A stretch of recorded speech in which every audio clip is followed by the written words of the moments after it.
30多岁，辞了工作，卖了房，买了辆国产纯电车，打算用1年的时间走国道，环绕着中国大陆边境线自驾一圈，路线全长27000多公里。今天是我出发的第1天。我目前所在的位置是在中国最大的半岛山东胶东半岛的威海市。那从这里开始，我就即将沿着边境滨海公路一路沿海岸线南下，前往广西东兴。这威海境内的228国道，那是真正意义上的滨海大道。说紧贴着海边，那就真的是把路给修建在沙滩上。对于一个从小在内陆长大的孩子，看到大海的那一刻，别提有多激动了。要山要海要自由，要烧空天空的日落，要长发姑娘陪着我，要做个肆意的美。海滩上贝壳的丰富程度真的是超乎我的想象。大家看一下，这么一大片密密麻麻的都是贝壳。你这种扇贝比较常见，上面趴的还有藤壶，这种藤壶越多，证明这个扇贝越新鲜。哇，还有个螃蟹，这个螃蟹已经死了。再看前面海水下边那一片深色的，那个不是岩石，也不是黑米块，那个都是这种黑色的贻贝，还都是鲜活的，密密麻麻，全部都是组成一片黑色的。哎，还有海星，我的天，还有一颗海星啊！哇，这个应该是活的海星吧？这是我第一次在海边捡到这么漂亮的海星，紫色的，前边是一大堆的菌带菜、海白菜之类的。来，就是这个玩意儿啊！大家看到没有？这个能直接吃啊！哎，这片海也是黑色的，这里是密密麻麻的海白菜，就这玩意儿啊！你看下面，看到没有？全部都是。这威海海边海产品实在太丰富了。继续沿228国道一路往南行驶，远远的就会看到一艘搁浅在近海岸上的巨大货轮布鲁维斯号。布鲁维斯号是一艘长190米、宽30米的巴拿马级货轮。2022年9月19号，因为受台风影响搁浅在了这里。这船上的船员都被救出来了，但因为船只老旧以及拖出救援费用比较高的问题，这艘布鲁维斯号就搁浅在这里。这虽然听起来是一个非常悲伤的故事，但布鲁维斯号却因此意外获得了新生，成为了一个爆红的景点，每年有800万人都来看它。是的，800万人。试问全球有哪艘货轮能达到布鲁维斯号1%关注度的？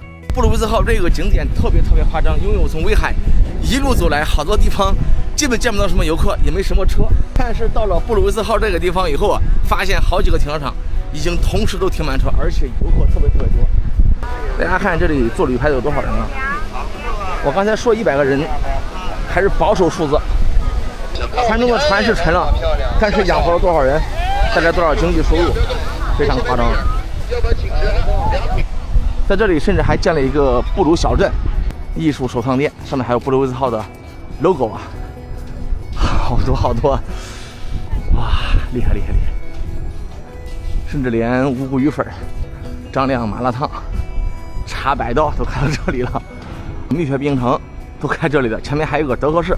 这些茶饮料都是需要大客流才能赚钱的，那说明啥？说明这里人气真的太高了。这里还有布鲁维斯号旅拍服务中心。这种景点真的是可遇而不可求，就是你无法人工去制造一个景点。你比如说，把同样一艘规格的船，啪开这里，给沉这里，这就没意义了。你像这种自然搁浅的，才是布鲁维斯号最吸引人的地方。很多人说布鲁维斯号要被拖走，大家放心，绝对不可能啊！这里已经成为威海市比较有名的网红打卡点，吸引了好多游客都前来。如果船东真的要把这艘船给拖走，那可能也会花钱把它买下来啊，是绝对不会拖走的。其实你们来到实地以后会发现，这个船挺小的。你们在网上看到的图片或者视频，都是拉长焦拍出来啊。大家来的话，就用长焦镜头，能拍出那种特别近的巨轮搁浅感。继续沿228国道向南行驶，我发现了一条通往海边渔村的小路。我原本的意思是想探访这个小渔村，却发现这里可不简单。这海面上漂浮着无边无际的小球，铺满了整个海面，甚至都看不到它的边界在哪里。每个球区域中间还留有供船行驶的水道，船只来往往也挺繁忙。这里究竟是养殖的什么海产品？海带拴在那上面，海带拴在上面。那片海域那么大面积养的全都是海带是吧？对，海带呢放在那上面啊。这海带是产量最多的。就是这个东西要定期把它给捞上来，然后把这生蚝去掉，然后再放水里。对。那它要是不弄下来，它会咋样？那下边都不好干活，你给它吃过吧，刮烂，把手套都手刮破了。原来那么大的海域面积都是在养海带，海带我们每个人都吃过啊。穿过荣成市区，咱们就来到了石岛镇。这里的石岛港是我国北方最大的渔港，每年有30万次的渔船出入，渔港码头里也密密麻麻停满了很多渔船。所以石岛镇虽然只是一个镇，但它的规模堪比一个县级市。离石岛不远处有一个处在茶山后边的海边渔村，每天下午4、5点钟都有渔船归来。这渔船有新鲜的海鲜可以买。这个是皮皮虾，这个是什么虾？这个，老板，这虾多少钱啊？30块，啊，10块，一点吧。哎，那这个人不下吧？我要一点2万，我要半斤就行了。要半斤？啊，我一个人吃完那么多。要10块钱了呗？要我吃不行，吃完那么多。好，可以。差不多啊。可以了，就是6块钱。不行，有点多，老板我吃不了，有点多，你拿出来吧。多少斤呢？10块。10块，不是有点多，我吃不了。少了撑不住，小伙子。那些也不足5。咋能撑不住啊？8块钱。行，8块钱，可以。给那个老板娘，老板直播。不是直播，我拍视频的。老板，咱们这个上午有没有？上午没有，只有下午是吧？行。什么鱼我也不认识啊，这3种鱼都不认识。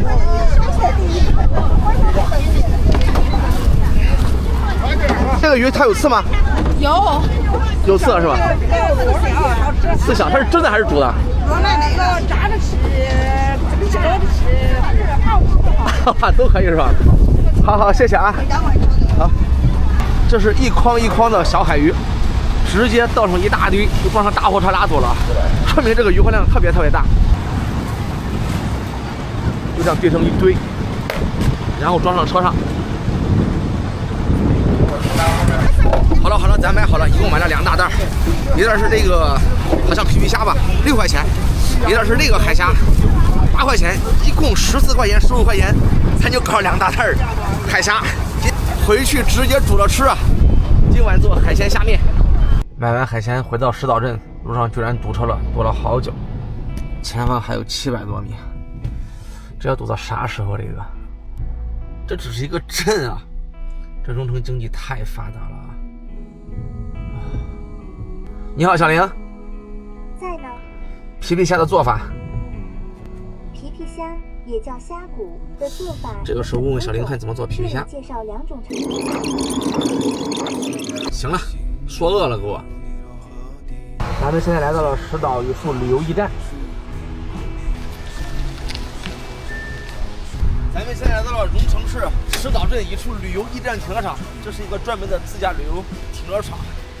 这把买的海鲜就放到前边了，放车里，这个海腥味特别大，根本受不了。大家觉得怎么样？14块钱的虾，这里边其实还有好几个小鱿鱼，你看这个小鱿鱼，看到了吧？没办法，没办法，我要吃你了，残忍啊！不看。这个虾煮好后就直接吃吧，一会儿蘸点酱油，煮了一大盆的虾。泡面的话就单独煮吧，我怕放到一块儿反而不好吃啊。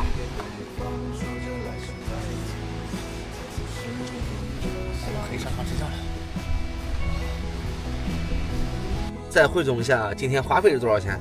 今天行程一共是151公里，充电是花了20多块钱，买海鲜是14块钱，加上泡面、鸡蛋是5块钱，那今天花费一共是39块钱，没了。